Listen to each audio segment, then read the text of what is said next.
Hello guys, welcome back to the study. This is Dheeraj Kumar. अभी हम करने वाले हैं 27 जुलाई C4 shift, I mean third shift. ठीक है, 27 जुलाई का। और थंबनेल देख के तो काफ़ी लोग मस्त हो गए होंगे। क्या चीज़ है, जिसका एग्ज़ाम नहीं है वो मस्त हो गए होंगे, और जिसका एग्ज़ाम है वो परेशान तो है। ठीक है, मैंने लिखा था पेपर ने ली अंगड़ाई, फिर से रगा टफ आई। इसका मतलब सेकेंड शिफ्ट के अंदर पेपर ने काफ़ी मज़ा दिया सब बच्चों को, सारे लोग मस्त एकदम पेपर देखे। वहीं पे फिर से थर्ड शिफ्ट आया तो फिर सबकी नानी याद आने लगी। ठीक है, मतलब डिफिकल्ट दे दिया, कैलकुलेटिव दे दिया, तो कोई कुछ कह नहीं सकता कि इसके शिफ्ट में क्या देगा एयरफोर्स, जो कि बिना नॉर्मलाइजेशन के बहुत ही गलत तरीका है एग्जाम इस तरीके से कंडक्ट करना। जब इंडियन एयरफोर्स को पता है कि हमको इतना लंबा लंबा ले जाना है, एग्जाम बहुत ज़्यादा शिफ्ट में ले जाना है, तो फिर नॉर्मलाइजेशन मांगता है। ठीक है, एसएससी का जो रूल है उस मेथड पे, बिकॉज ये अनफेयर तरीका जा रहा है एयरफोर्स के एस्पिरेंट्स के साथ। किसी को एकदम हलवा क्वेश्चन दे दो, किसी को उठा के पटक दो, फिर तो गलत चीज़ है ना। मतलब डिफिकल्ट क्वेश्चन उठा के ला दो सामने, ये सारी चीज़ें। चलो, इसके अंदर मतलब फिर से डिफिकल्ट लेवल थोड़ा, बच्चे कह रहे हैं कि थोड़ा सा सिलेबस यहाँ पे मतलब क्वेश्चन थोड़ा सा लेवल अप कर दिया गया था, कैलकुलेटिव कर दिया गया था रगा का। ठीक है, तो चलो करते हैं थर्ड शिफ्ट के अंदर जो भी क्वेश्चन मिले अपने को। जी के तिल का झिल कहाँ पे है, तो ये तो बहुत सारे लोग, अभी एक बच्चा जो है क्लोजेस्ट बच्चा जो है वो इसका आंसर करके गलती आया है। अब चिल्का का उड़ीसा होगा। ठीक है, फिर उसने कुछ और ऑप्शन कर दिया, उड़ीसा करके फिर बदल दिया। तो सबके दिमाग में आना चाहिए ना कि INS चिल्का बार बार रटा जाता है। नेवी वालों को ट्रेनिंग देने के लिए भेजा जाएगा, INS भेज के मतलब INS चिल्का बोला जाता है ना बार बार।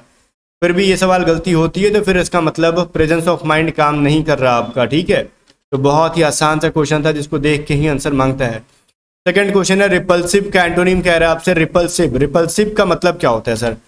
रिपल्सिव का मतलब होता है जिससे कि आपका घृणा हो। ठीक है, जैसे जिसको देख के विकर्षण हो जाए, दैट इज कॉल्ड रिपल्सिव। ठीक है, मतलब जिससे मतलब दूरी बन जाए ऑटोमेटिकली। ठीक है, जिसको देख के मतलब आपको अट्रैक्शन फील ना है, उसका उल्टा पूछ रहा तो अट्रैक्टिव हो जाएगा, एल्योर हो जाएगा। ठीक है, और एक्सेप्टेंस भी हो जाता है इसका। जो भी आपके ऑप्शन में थे वो चीज़ कर सकते हो, या फिर इन सब के अलावा कुछ और भी ऑप्शन में हो सकता है। ठीक है, नोस्टाल्जिया का मतलब क्या होता है? मतलब पछतावा होना। ठीक है, एक तरीके से जो पिछली चीज़ें याद आए उन सब का रिग्रेट कर रहे हो, तो वहीं पे नोस्टाल्जिया का रिग्रेट कह लो, रिमेम्बरेंस कह लो, ये सभी चीज़ें जो हैं परफेक्ट आंसर हैं इनके। ठीक है, तो नोस्टाल्जिया का जो अगर होगा तो यही सही आंसर होगा, अथवा कुछ नहीं होगा। ठीक है, मतलब और भी इसके सिनोनिम्स हो सकते हैं, डिपेंड करता है ऑप्शन में क्या था। आगे देखो, नो सूनर प्लस देन से रिलेटेड कुछ कॉमन ईयर दे रखा था। ठीक है, मे बी देन की जगह पे वेन किया होगा या फिर देन किया होगा। ठीक है, तो इस कंजक्शन से रिलेटेड आपके एग्जाम में सवाल बने थे, नो सूनर से रिलेटेड। तो कमेंट करके अगर किसी को पूरा सेंटेंस याद है तो बता दो। ठीक है, या फिर इसमें से कुछ क्वेश्चन ऐसा भी होगा जो आपके एग्जाम में नहीं आएगा, फिर भी बच्चे बता रहे हैं, तो वो भी चीज़ें कमेंट करके बताओ कि सवाल नहीं आया था। या फिर पूरा क्वेश्चन देखने के बाद ये बताओ कि और क्या क्वेश्चन आए थे, वो चीज़ें कमेंट करके बताओ। और बाकी जो बच्चे मोर क्वेश्चन देखना चाहते हैं वो कमेंट सेक्शन जरूर चेक किया करो। ठीक है, ताकि इसके अलावा बहुत सारे क्वेश्चन आपको कमेंट में मिल जाएंगे। जस्ट लाइक कि फिजिबल का एक मिसस्पेल्ड पूछा हुआ था, तो करेक्ट स्पेलिंग यहाँ पे लिखा हुआ है, तो ये वाला करेक्ट स्पेलिंग है फिजिबल का। ठीक है, अब देखो गाइस, यहाँ पे मास पीपल लिविंग कंट्री, देखो एक जगह से जब बहुत ज़्यादा लोग छोड़ के जाने लगते हैं अपने देश से किसी और देश में, तो उसको क्या कहते हैं हम लोग? एमिग्रांट। ठीक है, ई से लिखते हैं। अगर दूसरे देश से अपने देश में आते हैं उसको कहते हैं आई से वाला जो होता है इमिग्रेंट, वो वाला। ठीक है, अब दोनों में मैं तरीका बताता हूँ। जब अपना देश छोड़ के जाओगे विदेश, तो अंग्रेज के ज़माना पे विदेश हमारे लिए क्या था? इंग्लैंड था। तो हम लोग इंग्लैंड जाते थे तो कहते थे विदेश गए हैं। तो हम दूसरे देश जाते थे तो ई फॉर इंग्लैंड और ई वाला जाएंगे, मतलब जाएंगे कि अपने देश से बाहर, तो इंग्लैंड जाएंगे, ऐसा समझो। और इंग्लैंड ई से स्टार्ट होता है, इसलिए इमिग्रेंट भी ई वाला होगा।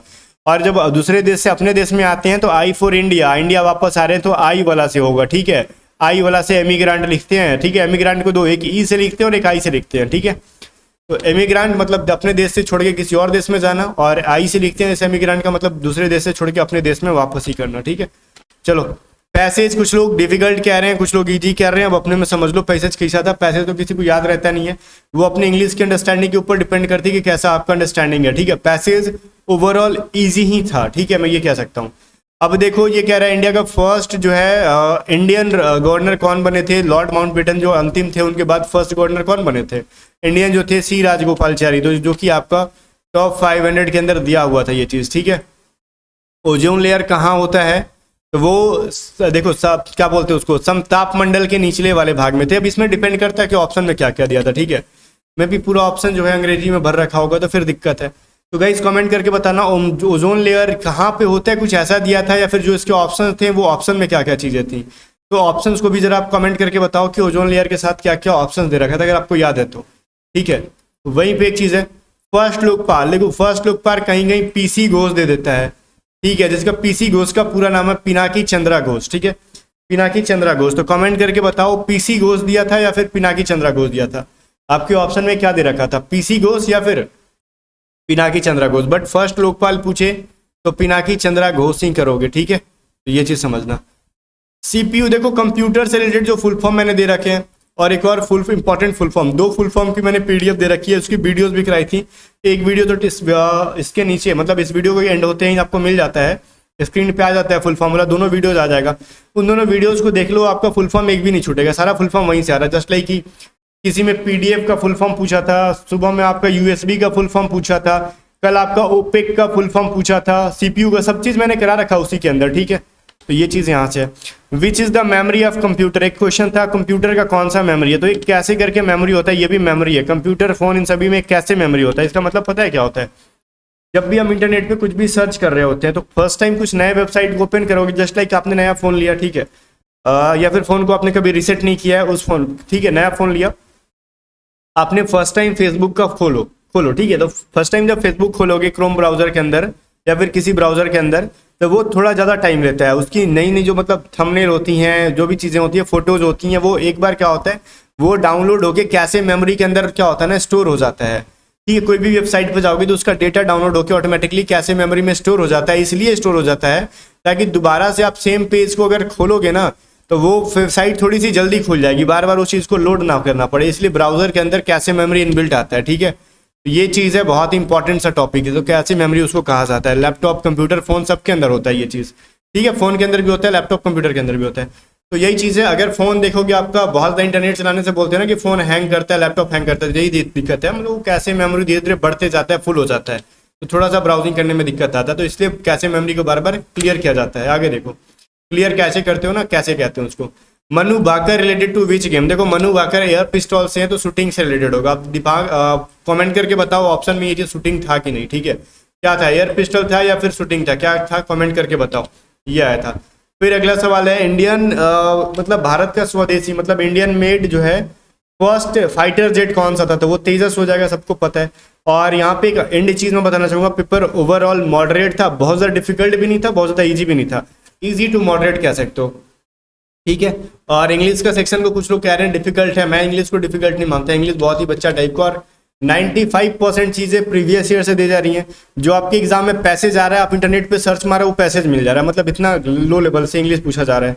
ठीक है, मतलब लग रहा है कि कहीं ना कहीं से डायरेक्टली कॉपी पेस्ट है, कुछ भी नया पैसेज नहीं है। लाइक एसएससी में होता है कि नए नए टॉपिक से पैसेज बनता है, बट इसके अंदर वैसा कुछ नहीं है, सारा पुराना उठा के पूछा जा रहा है इंग्लिश के अंदर। और इवन जीके भी, करंट अफेयर को छोड़ के सारा प्रीवियस ईयर पूछा जा रहा है। हाँ, मैथ और रीजनिंग प्रैक्टिस पर निर्भर करती है। अगर मैंने शुरू में कहते आ रहा था, अगर प्रैक्टिस बहुत ज़्यादा करोगे तो फिर रगा के अंदर टाइम बचेगा, अदरवाइज फिर से रोगे। तो जो प्रैक्टिस किए थे वो हंस रहे, नहीं कर रहे, जो नहीं किए थे वो रो रहे हैं। ठीक है, बट फिर भी गाइस ओवरऑल रीजनिंग में कुछ क्वेश्चंस ऐसे आ रहे हैं, कितना भी तैयारी करके जाओ वो टाइम ज़्यादा ले रहा है। ठीक है, तो ज़्यादा टेंशन ना लो, कट ऑफ सबके लिए जाएगा तो एक ही जाएगा, ऐसा नहीं कि आपके लिए कुछ दूसरे के लिए कुछ और जाएगा। मिलते हैं नेक्स्ट वीडियो में, तब तक के लिए bye bye. Telegram channel join कर लेना, लिंक डिस्क्रिप्शन में। टेलीग्राम पे सारे पीडीएफ वगैरह मिलते रहते हैं।